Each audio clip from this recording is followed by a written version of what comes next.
مہنگائی بہت زیادہ ہے، جو آپ کے روپے کی ڈیویلیویشن سے، کیونکہ ہم جی امپورٹ بیسڈ کنٹری ہیں، ہماری تو دالیں، سبزیاں، آلو، ٹماٹر بھی ہمارے اب امپورٹ ہوتے ہیں، ہماری کاٹن ہماری امپورٹ ہوتی ہے، چاول ہمارے امپورٹ ہوتے ہیں، یوریا کا آج اخبار میں پڑھ رہے تھے کہ گورنمنٹ نے فیصلہ کیا ہے کہ یوریا بھی ہم نے اب امپورٹ کرنی ہے. تو دیکھیں اگر آپ ہر چیز امپورٹ کریں گے تو پھر آپ پروڈیوس کیا کریں گے؟ آپ تو پروڈیوس تو کر کچھ نہیں رہے. صاحب یہی تو آئی ایم ایف کی چاہتا ہے، یہ امپورٹ پہ زیادہ سے زیادہ انحصار کرے پاکستان.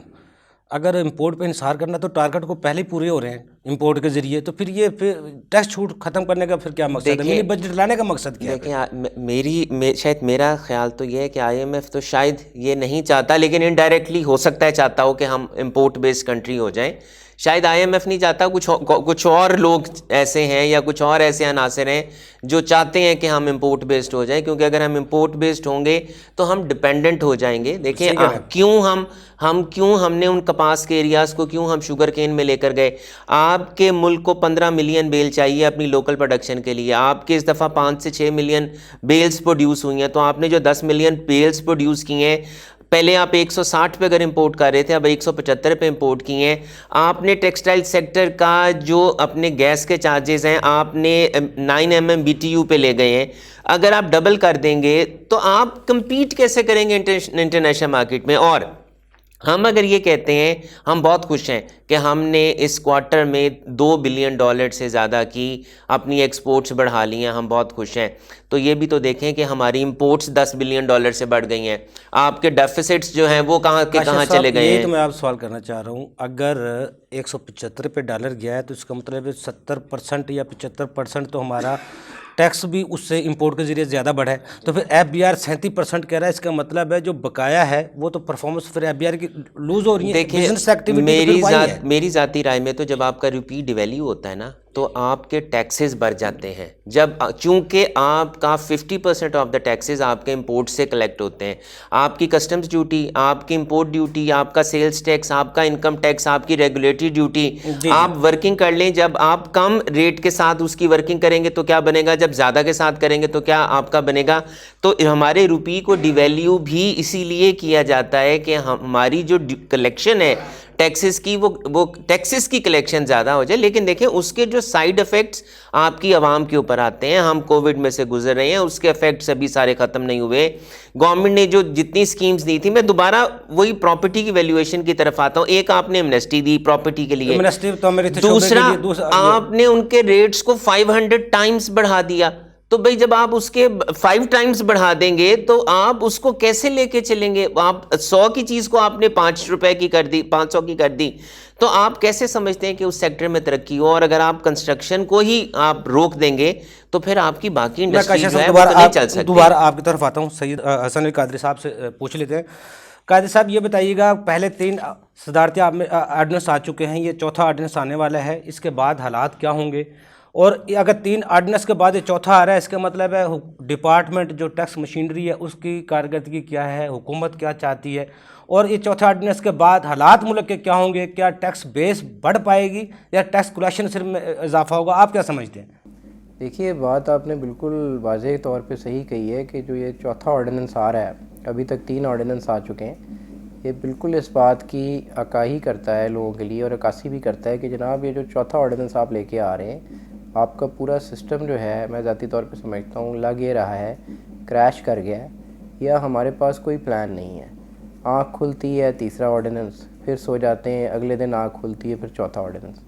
دیکھیں کیا آرڈیننس حل ہے یا آرڈیننس سے مسائل حل ہوں گے؟ سب سے اہم سوال یہ ہے، کیا کوئی واضح اسٹریٹجی نہیں ہے؟ کیا کوئی واضح راہ عمل نہیں ہے؟ کیا سوچ نہیں ہے؟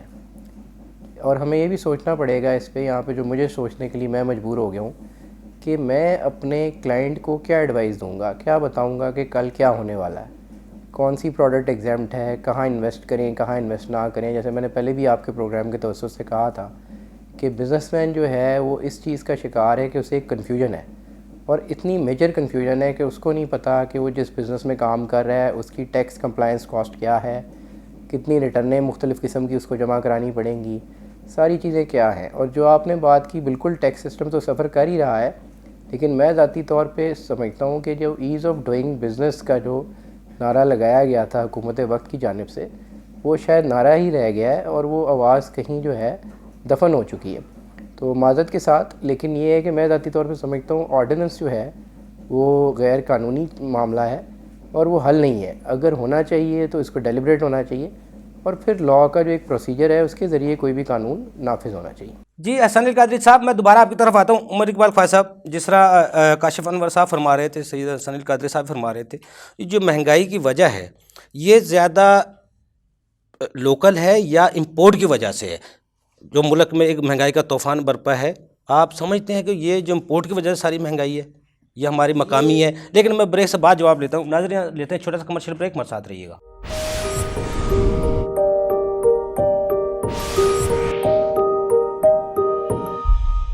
ویلکم بیک ناظرین. جی عمر صاحب، بیسیکلی یہ اپنے بالکل ایک درست سوال جو نا اصل کرکس کے اوپر گئے ہیں کہ مہنگائی امپورٹیڈ ہے یہ لوکل ہے. جی جی اصل مسئلہ یہ ہے کہ یہ کووڈ کی وجہ سے نا ایک اسپائرل افیکٹ آیا جس میں آپ کی فریٹ کی جو پرائس تھی نا اگر سے 1 روپیہ تھی تو وہ 9 روپے پر چلے گی. صحیح ہے. سملرلی یہ جتنی آپ کی نیچرل یہ کموڈیٹیز ہے، کول ہے، آئل ہے، اس کی پرائسز بھی ڈبل ٹرپل ہوگی. اسٹیل کا جیسے آپ دیکھیں پچھلے سال کے شروع میں 1 لاکھ روپے ٹن سے نیچے تھا، اب 1,90,000 روپے پر ٹن چلا گیا. یہ خالی مہنگائی پاکستان کی، یہ حکومت کا اس میں سمجھتا ہوں حکومت ہے اگر انوالو تو وہ 20% ہے. 80% تو سر دیکھیں آپ نے دنیا، this world has become a village. آپ اکیلے تو نہیں ہیں. اگر کوئلہ $340 پر چلا جائے گا تو پاکستان میں جو ہم نے بے تکے قسم کے کول فائر پلانٹس لگائے وہ تو وارہ کھائیں گے نہیں ہمیں. ابھی وہ نیچے آئے گا تو وہ بہتر ہو جائیں گے. ابھی مجھے لگتا ہے کہ اگلے 2 مہینے میں یہ مہنگائی کم بھی ہو جائے گی کیونکہ یہ الٹیمیٹلی یہ پرائسز سسٹینیبل نہیں ہے. دنیا اب آپ کے ملک میں نہیں خالی مہنگائی، ہر دنیا، امریکہ جیسے ملک میں جتنے الیکشن ہو رہے ہیں حکومتی پارٹی آ رہی ہے کیونکہ وہاں پر بھی مہنگائی اس وقت آل ٹائم ہائی پر چلی گئی ہے. لیکن بات یہ ہے کہ ان ملکوں میں لوگوں کی پرچیز پاور بہتر ہے. ہمارے ملک میں پرچیز پاور نہ ہونے کے برابر ہے. اس لیے جب مہنگائی بڑھتی ہے تو لوگ فاقوں پر، خودکشیوں پر آ جاتے ہیں. عمر صاحب، جب یہ ٹیکس چھوٹ ختم ہوں گی، ادویات جو 3 سال میں پہلے 500% مہنگی ہو چکی ہیں، تو اس کے بعد پھر حالات کیا ہوں گے؟ سر یہی میں نے آپ سے پہلے جواب یہی تھا کہ یہ سیکٹر وائز اور آئٹم وائز ایلوکیٹ کریں کہ کیا کوئی چھوٹ جو ہم نے دی ہے کہ جائز وہ چھوٹ بھی ہے بھی یا نہیں ہے. یہ اصل فیصلہ تو یہ کرنا ہے کہ عوام کے ساتھ عوام کا مفاد بھی تو دیکھنا ہے. IMF کو بیٹھ کے سمجھایا بھی جا سکتا ہے جو اس سے یہ جو مجھے سمجھتا ہے یہ جو شوکت ترین صاحب سے پہلے جو ہمارے فائنانس منسٹر تھے وہ پھر بہتر بارگین کر لیتے تھے. حفیظ پاشا وہ تو بہت بہتر چل رہے تھے اس لحاظ سے. یہ تو بالکل دیکھیے آپ ان کو یہ سمجھا ہی نہیں پاتے. اگر ہم فارماسوٹیکل کا را مٹیریل مہنگا کریں گے 15-20% اس کے بعد لگائیں گے تو آپ تو گئے کام سے. وہ ساتھ ہی اسپائرل افیکٹ آ گیا. وہ کسی نے بھی پاس سے تو نہیں دینا. اور یہ جتنی بھی سیل ٹیکس کی آئٹم ہے یہ تمام بندوں کی ضرورت زندگی ہے. ادویات ہوگی، دوسری چیزیں ہوگی، یہ ساری عام بندے کے استعمال کی چیزیں ڈیلی بیس پہ. Zero rated export related sectors ہیں. جو ریڈیوس ریٹ وہ ہے وہ جو فوڈ اور فارماسوٹیکل کے ہیں. اور اس طرح اگر آپ ان کی ایگزمشن، اس کو ایگزمشن کہتے ہیں، یہ ایگزمشن نہیں ہے. اچھا عمر صاحب، آپ یہ شوکت علی صاحب جب سے آئے ہیں، یہ 4تھا آرڈیننس آ رہا ہے، یہ ان کی اپنی پرفارمنس ہے، یہ بھی پھر اعلیٰ کار ہیں IMF کے. آپ کو سمجھ میں آتا ہے یہ بات؟ نہیں، بیسیکلی دیکھیں IMF کے اعلیٰ کار ہونے کی بات نہیں ہے. اصل سارا مسئلہ یہ ہے کہ ہم نے ایک شاید آپ کے پہلے بھی پروگرام میں یہ بات ہوئی تھی کہ امپورٹ کو پرائیورٹائز کرنا پڑے گا. آپ کو میں خود بھی ذمہ دار اس کا. لیکن جب ہم ایکسپورٹ کو بڑھانا چاہتے ہیں، مینوفیکچرر کو اپنے پاکستان بڑھانا چاہتے ہیں، کاسٹ آف ڈوئنگ بزنس ہے جو ان کا وہ کم کرنے کی ضرورت ہے. لیکن ہمارے تو یہاں بجلی کے بھی گیس کے بھی وہ دن بہ دن ریٹ بڑھتے جا رہے ہیں. سر بات یہ ہے اس کے یہ بجلی گیس کے اوپر تو چاہے پورا علیحدہ سے پروگرام لکھے پھر بھی نہیں ختم. بات یہ ہے کہ آپ کے جتنے معاہدے ہوئے نا بجلی اور گیس کے وہ سارے ود ڈیو رسپیکٹ فراڈ ہیں. ٹھیک ہے، اس میں لٹ مار ہے. وہ تو پاکستانی عوام کا آپ خون بھی نکال لیں گے نا تو آپ وہ بجلی کی قیمت پے آف نہیں کر سکتے. میں آپ کو بتاؤں تمام ایگریمنٹس میں پہلے لکھا گیا تھا سال کی 18% ہم دیں گے ریٹ آف ریٹرن. ٹھیک ہے، لیکن آپ کسی بھی پبلک لسٹڈ کمپنیاں ساری کسی کی بھی ریٹ آف ریٹرن 100% سے نیچے نہیں ہے. وہ معاہدے ہی غلط ہیں. آپ آج ان سرمایہ کاروں کو بھی ضرورت ہے کہ یہ سرکولر ڈیٹ ریکوریبل نہیں ہے. آج بھی حکومت اور وہ بیٹھ کے ایک میثاق کریں, اس کے اندر ریکنسلیشن کریں, اس کے ریٹس ٹھیک کریں. اس ملک کو بچانے کا طریقہ یہ ہے. مہنگائی کو روکنے کا کیا طریقہ کار ہے سر مہنگائی کو روکنے کا طریقہ کار بھی وہی ہے کہ ہم غیر ضروری دیکھیں, اگر آپ نے امپورٹ اس وقت پاکستان کی بیڈ لک یہ ہے کہ ہم نے $4.5 بلین کی صرف گاڑیاں اور سی کے بھی کٹس منگوا لی ہیں, گاڑیوں کی کمپلیٹلی بلڈ یونٹس منگوا لی ہیں. آپ اللہ کا نام ہے اس چیز کے اوپر کنٹرول کریں, اس کو بند کر دیں. یہ سال اگر ہم نہیں بھی منگوائیں گے تو اس سے کیا فرق پڑ جائے گا.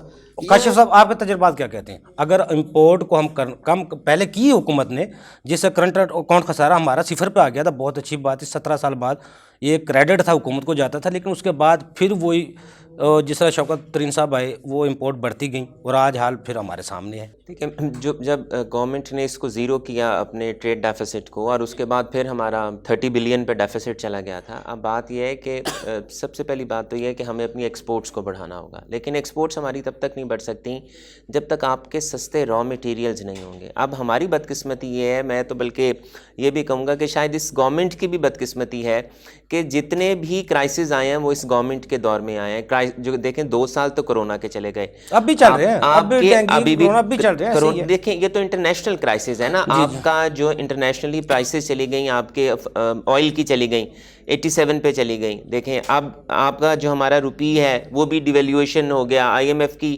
6 ہماری جو شیڈیول چل رہی تھی وہ بھی اسی کے آگے وقت میں آگے پھنس گئی. ہمارا نہیں نیگوسیشن ہو پا رہا تھا IMF کے ساتھ.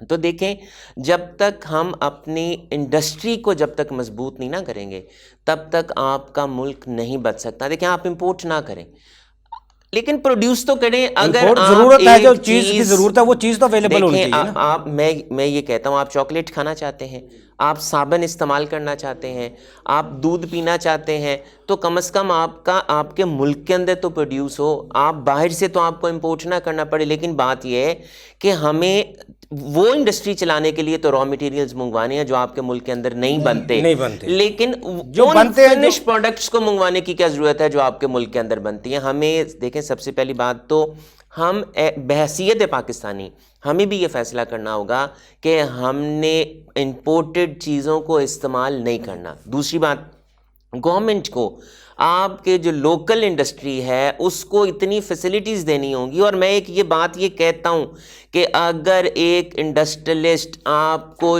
نہیں بھی ٹیکس دیتا تو اس کو کہو کہ 2 انڈسٹریاں اور لگاؤ, اس ملک کے اندر روزگار دو, یہاں پر چیزیں بناؤ. کیوں؟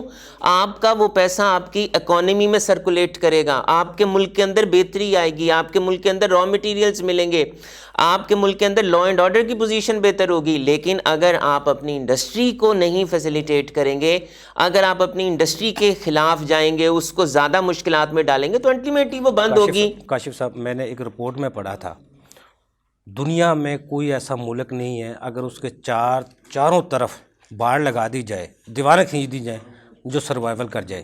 واحد ایک پاکستان ملک ہے جس کے چاروں طرف باڑ لگا دی جائے تو یہ سروائیو کر سکتا ہے. اس کا مطلب ہمارے ملک میں کسی چیز کی کمی نہیں ہے, لیکن حکمت عملی اور پالیسیز کی جو فقدان ہے اس کو ہم دور کر سکتے ہیں. دیکھیں پہلی بات تو یہ ہے کہ ہمارے ملک سے زرخیز ملک کوئی نہیں ہے, پر بات یہ ہے کہ we are not a nation, we are a crowd.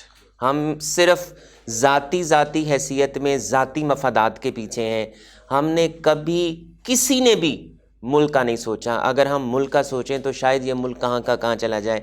دیکھیں ہم اس ملک کو بالکل بہتر کر سکتے ہیں. دیکھیں ہم اپنے نیبرز کے ساتھ تعلقات اچھے کر سکتے ہیں. آپ کا گوادر بن گیا, آپ کا کراچی آپ کے پاس ہے, آپ کے پاس چاروں موسم ہیں. آپ دیکھیں بات یہ ہے کہ آپ کی بالکل ٹھیک ہے کہ ہماری پالیسیز کی کمی ہے. میں پھر وہ بات کروں گا کہ ہم نے اپنی کاٹن کو کیوں جگہ دی شوگر کین کی ذاتی مفاد کے لیے. ہمیں ذاتی مفادات سے پیچھے ہٹنا کاشف ہوگا. انور صاحب, اگر یہ 6 شیڈول میں تمام ٹیکس چھوٹ ختم کر دی گئیں, 8 شیڈول میں وہ ٹیکس جن کے کم ہے 4% ہے یا 5% ہے یا 7%, 17% کر دیا گیا, تو کاروباری حالات کیا ہوں گے, کاروباری شخصیات پہ کیا اثرات ہوں گے؟ دیکھیں ایسی چیزیں جو آپ کے جیسا کہ دوائیاں ہیں, جیسا کہ فوڈ پروڈکٹس ہیں, دیکھیں جیسا کہ دودھ ہے, سیریلز ہیں, اگر اس پہ آپ اس کو ریگولرائز کر دیں گے اور 17% پہ لے آئیں گے تو الٹیمیٹلی وہ چیزیں مہنگی ہو جائیں گی.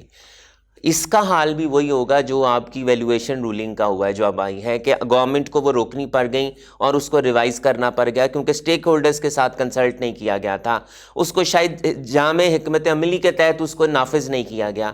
اگر آپ تمام چیزوں کو IMF کے کہنے پہ صرف اس کو امپلیمنٹ کر دیں گے کہ ہم ہر چیز کو 17% کر رہے ہیں, تو میرا پھر یہاں پر دیکھیں شاید انڈسٹری کو تو جو ان پٹ لیتے ہیں اور آؤٹ پٹ اس کا لیتے ہیں اس کو تو شاید فرق نہ پڑے, لیکن ایسے سیکٹرز جن پہ ریڈیوس ریٹ تھے, جن پہ ایگزیمپشنز تھیں, جس پہ زیرو تھا, اس کو فرق پڑے گا. اور آپ کا جو ایکسپورٹ کا سیکٹر ہے اسے فرق پڑے گا کہ اگر انہیں کچھ ایسے پروڈکٹس مل رہے تھے جس پہ سیلز, کیونکہ انہیں تو سیلز ٹیکس پے نہیں کرنا ہوتا, اگر وہ ایسی چیزیں پرچیز کریں گے جس کے اوپر انہیں سیلز ٹیکس دینا ہوگا تو اس کا یہ مطلب ہے کہ ان کا سیلز ٹیکس گورنمنٹ کے پاس چلا جائے گا.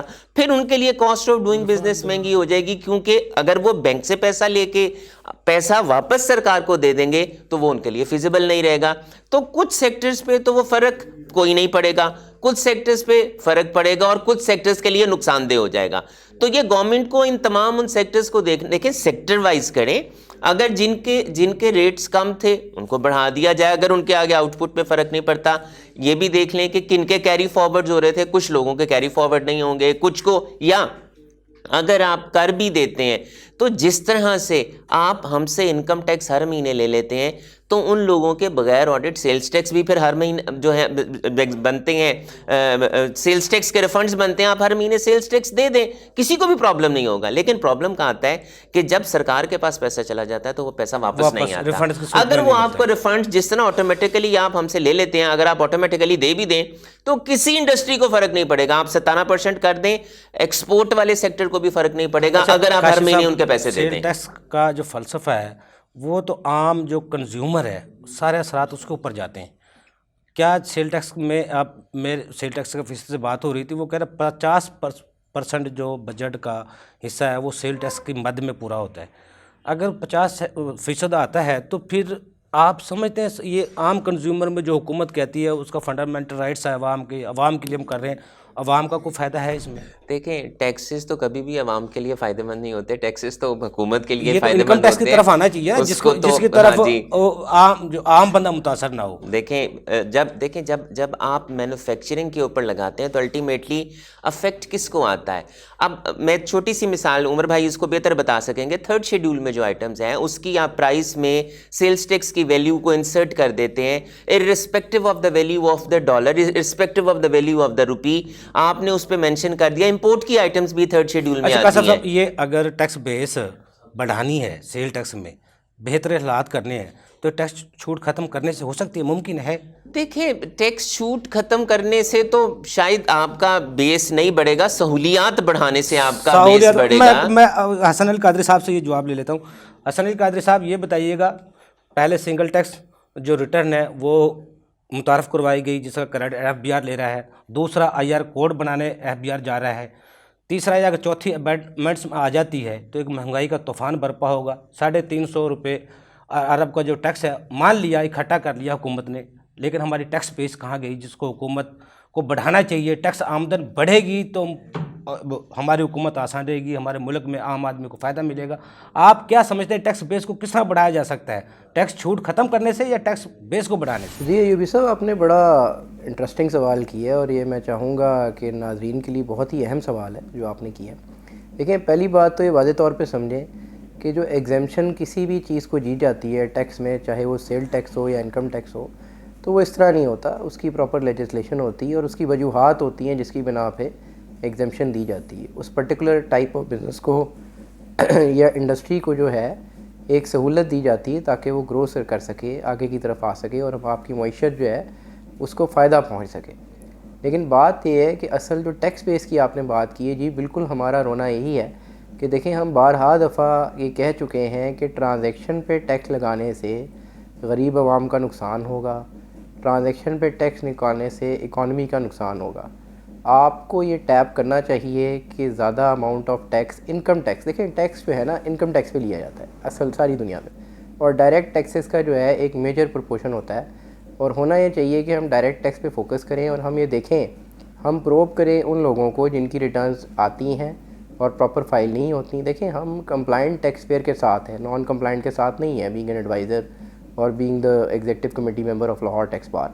تو بات یہ کہ ہم تو یہی کہتے ہیں کہ جناب آپ ان لوگوں کو تلاش کریں اور آپ دیکھیں ٹیکس لیکیجز کہاں ہیں, آپ براڈننگ کہاں سے کر سکتے ہیں. اور اس چیز کی بڑی ضرورت ہے کہ آپ اس کے اوپر فوکس کریں کہ آپ براڈننگ کہاں سے کر سکتے ہیں, اور آپ فائنڈ آؤٹ کریں کہ ویلتھ جو ہے لوگوں کی جو انہینس ہو رہی ہے, جو لوگوں نے گاڑیاں خریدی ہیں.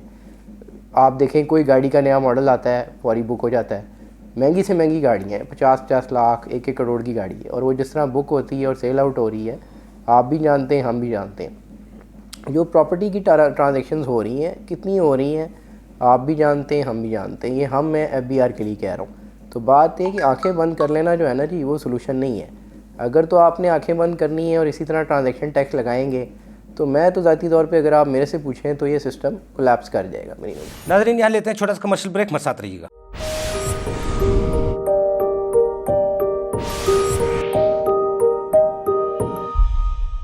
ویلکم بیک ناظرین. عمر صاحب, ڈالر جس کی اڑان ہے وہ آج تک رک نہیں پا رہی, اور حکومت بھی تقریباً ناکامی نظر آتی ہے اس میں. حکومت کی کیا حکمت عملی ہونی چاہیے جو ڈالر کی جو اڑان ہے اس کو روکا جا سکے, ایک جو پلاننگ ہے بزنس مین کی, تاکہ وہ اپنی پلاننگ کر سکے, امپورٹ میں جو آ رہی ہیں جو ان چیزوں میں پلاننگ ہو سکے. آپ کیا سمجھتے ہیں, کیا وجوہات ہیں اس کی؟ اصل میں سر جب کسی خطے میں ایک فنڈامنٹل چینج آئے نا, اس کے لیے پہلے سے تیاری کی جاتی ہے, جو ہم نے کبھی نہیں کی. پاکستان کے خطے میں ایک فنڈامنٹل چینج آئی ہے. ایئر 2000 سے لے کر آج تک, پچھلے 6 ماہ پہلے تک ڈالر افغانستان سے ہمیں آتا تھا, یعنی کہ ہر مہینے پاکستان انفلو ہو رہا تھا ڈالر, کیونکہ وہاں پر امریکنز بیٹھے تھے, وہاں ڈالر کی بہتاب تھی.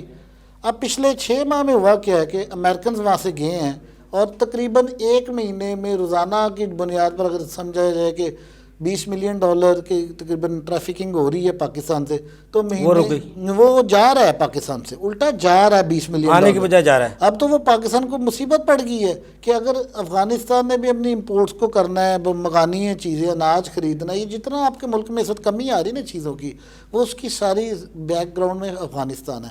آپ نے بڑی کامیابی پر بغلے بجائیں کہ جی ہم نے امریکہ یہ چلا گیا, وہ ہو گیا, لیکن اس کا جو اکنامک افیکٹ ہے وہ آپ کو لے بیٹھا ہے. یہ سارے اثرات وہ اسی کے ہیں, ڈالر کے اوپر 100% اسی کے ہیں. پہلے حکومت دیکھیں آپ کے بارڈر کراسنگ, یہ تو ابھی 6 ماہ کی بات ہے, لیکن اس سے پہلے بھی تو ڈالر کی قیمتیں اوپر یہی تو تھی. 6 ماہ پہلے ڈالر 152 تک چلا گیا تھا نیچے.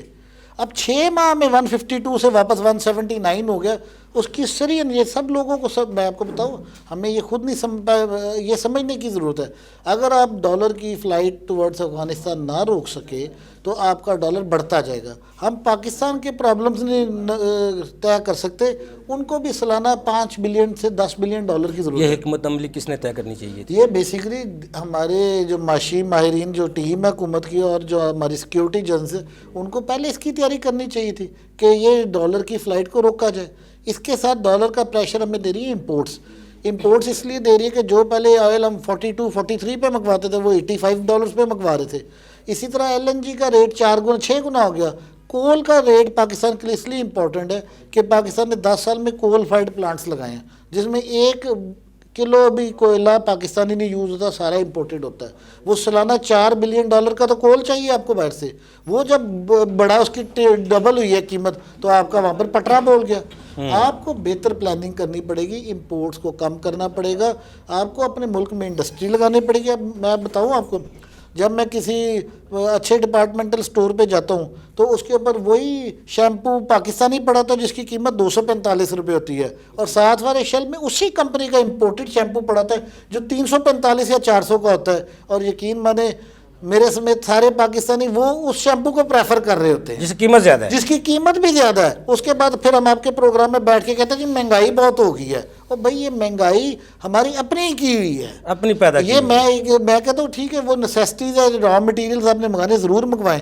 پاکستان یہ کیا ہم کر رہے ہیں؟ اچھا, اس کو روکنے کا, اڑان کو روکنے کا طریقہ کیا ہے؟ سر ایک ہی طریقہ ہے کہ آپ نے بارڈرز کے اوپر ٹائٹننگ کریں, افغانستان کے اندر کم سے کم ڈالر جانے دیں, اور اپنی امپورٹس کو پرائیورٹائز کر کے ایسی شیمپو صابن یہ منگوانے بند کر دیں. جو گاڑیاں مکمل تیار آ رہی ہیں، دیکھیں آپ تب لیں جب گھر میں کھانے کا پورا ہو تو پھر ہی زیور خریدتے ہیں نا. آپ پہلے ہی چوتھے امینڈمنٹس میں جو میرے پاس ضلع میں 6 ماہ کے لیے وہ گاڑیوں ٹول پر کے اوپر پابندی بھی بین ہے. لگائی جا رہی ہے. بالکل ٹھیک لگایا جا رہا ہے. کاشف انور صاحب، جس طرح عمر صاحب ابھی کہہ رہے تھے معاشی ٹیم کو حکمت عملی تیار کرنی چاہیے تھی، آپ سمجھتے ہماری جو معاشی ٹیم ہے، ایک بجٹ کے بعد صدارتی آرڈیننس آنے کا مطلب ہے جو معاشی ٹیم کی پرفارمنس ہے، جو ان کا بجٹ ہے، اس کی افادیت ختم ہو چکی ہے. اب تو چوتھا امینڈمنٹس آ رہی ہیں، اس کا کیا مطلب ہے؟ پھر ہماری معاشی ٹیم کی پرفارمنس یا کارکردگی یا حکمت عملی وہ کہاں گئی؟ میں معاشی ٹیم کی تو شاید اس پہ اسٹیٹمنٹ نہ دوں، لیکن میں اسمبلی کی پرفارمنس پہ ضرور اسٹیٹمنٹ دوں گا کہ آپ کے جتنے بھی آرڈیننسز ہیں وہ پریزیڈنشل آرڈیننسز نہیں آنے چاہیے، وہ قوانین اسمبلی کے تھرو آنے چاہیے. جتنے بھی چینجز ہیں، جتنے بھی قوانین بننے چاہیے، تو کیوں ہمیں ضرورت پڑتی ہے ایسے آرڈیننسز کو لانے کی اگر ہماری اسمبلیز موجود ہیں؟ اور ایک بہت بڑا سوالیہ نشان ہے یہاں پر کہ یہ ایسے چینجز ہم اسمبلیز کے تھرو کیوں نہیں لاتے. ہمیں سب سے پہلی بات تو یہ کرنی ہے کہ وہ جب ہم نے اپنے نمائندوں کو اسمبلیز میں بٹھایا ہے، اگر وہ پاکستان کو ریپریزنٹ کرتے ہیں تو چینجز اسمبلی کے تھرو آنے چاہیے، آرڈیننسز کے تھرو نہیں آنے چاہیے. یہ ایک بہت ضروری بات ہے. اور دوسری بات یہ ہے جی کہ اگر ہم اپنے ملک کے ساتھ سنسیئر ہیں تو مشکل وقت سب کے اوپر آتا ہے، ہمارے اوپر بھی مشکل وقت ہے. جیسا کہ عمر بھائی نے کہا کہ یہ جو مہنگائی ہے یہ آنے والے وقتوں میں کم ہوگی، اور اس نے ریورسل پہ یہ مہنگائی آ گئی ہے انٹرنیشنل مارکیٹ میں. افغانستان کے حالات بہتر نہیں ہوتے، ان کے ساتھ کچھ ٹریڈ کا معاملات حل نہیں ہوتے، تو اس کا مطلب جب تک یہ مہنگائی نہیں رکے گی.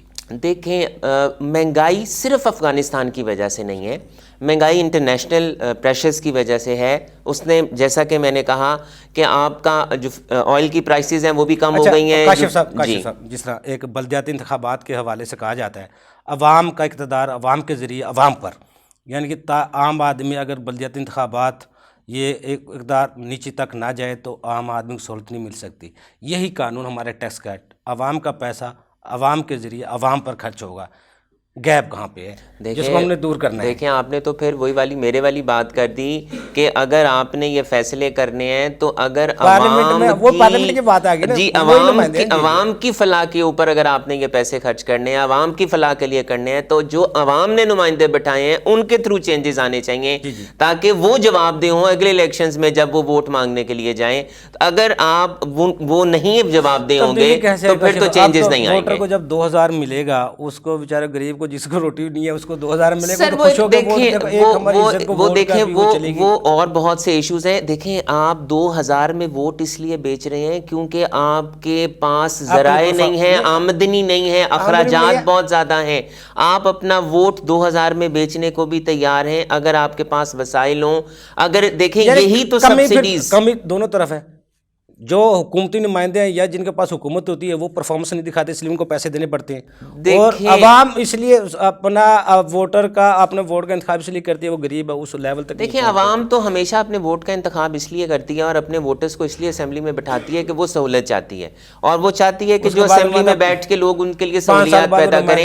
اور 5 سال دیکھیں وہ 5 سال جاتا ہے یا نہیں جاتا، لیکن شاید میرا سوال صرف یہ ہے کہ امینڈمنٹ ہمیں لانے کی آپ ضرور لائیں 4th amendment, but it should be passed through our representatives who are sitting in the assembly. Parliament اس کو اپروو کرے. آپ 4-6 امینڈمنٹس لائیں لیکن it should come through the parliament, not through presidential ordinance. خدا نخواستہ یہ رک بھی جاتی ہے، جس طرح ابھی آپ پراپرٹی کی بات کر کے ویلیویشن کی، اگر اس کو حکومت اس کو بھی روکتی ہے، اس کو 4th امینڈمنٹس کو بھی روکتی ہے، سولوشن کیا ہے؟ سر نہیں، دیکھیں بات یہ ہے حکومت بھی اس وقت مجبور ہے. دیکھیں ہمیں حکومت کا بھی ساتھ دینا چاہیے، سمجھنا چاہیے کہ اس وقت IMF کا بہت بڑا پریشر ہے.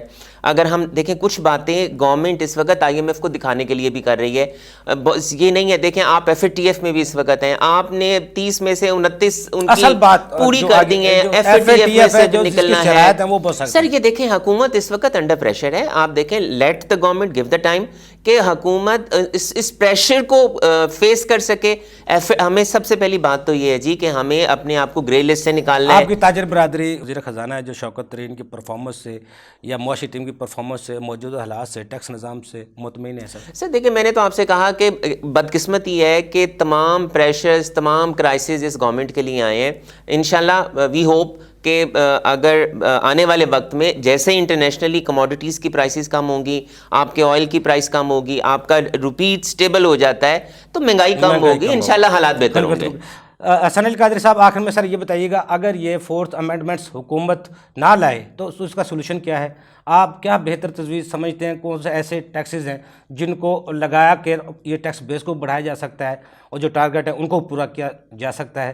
مہنگائی کا طوفان لانے کے بجائے عام آدمی کو ریلیف کس طرح دے سکتے ہیں؟ جی بالکل، بڑا اہم آپ نے سوال کیا۔ دیکھیں بات یہی ہے ایوبی صاحب، جو بات ابھی ہم کر رہے تھے نا براڈننگ آف ٹیکس بیس کی، اب اس میں ایک چیز سمجھیے گا کہ دیکھیں آپ جب آئے تھے بحیثیت حکومت آج سے 2 یا 3 سال غالباً پہلے، تو آپ ایک نعرہ لے کے آئے تھے تبدیلی کا۔ اب میری سمجھ سے میں اس بات کو سمجھنے سے قاصر ہوں کہ اگر ہم نے بھی وہی کرنا ہے جو تمام حکومتیں کرتی آئی ہیں، ہم نے بھی کرنٹ ٹیکس بیس کو سکویز کرنا ہے، یعنی how much would you squeeze, آپ اس میں سے کتنا کچھ نکال لیں گے؟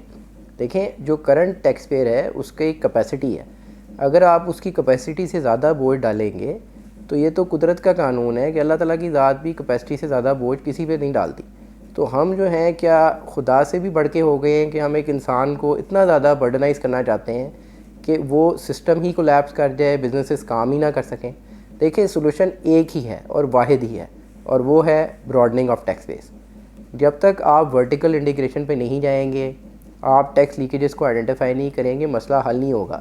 اگر تو آپ چاہتے ہیں کہ ٹیکس کلیکٹ ہو، کام بہت آسان ہے، آپ کو دیکھنا ہوگا، ایک پراپر راہ عمل بنانا ہوگا کہ کہاں کہاں سے آپ ٹیکس کلیکٹ کر سکتے ہیں اور کون ایسے لوگ ہیں جو ٹیکس پیئر نہیں ہیں۔ خدارہ میری ریکویسٹ ہے حکومت سے، آپ کے پروگرام کے توسط سے، کہ پلیز اس چیز کو دیکھیے کہ اب فائلر کتنے ہو گئے، ریٹرن کتنی آ گئیں، یہ چیزیں چھوڑ دیں، اس سے فرق نہیں پڑے گا، اس چیز کی کوئی اہمیت نہیں ہے۔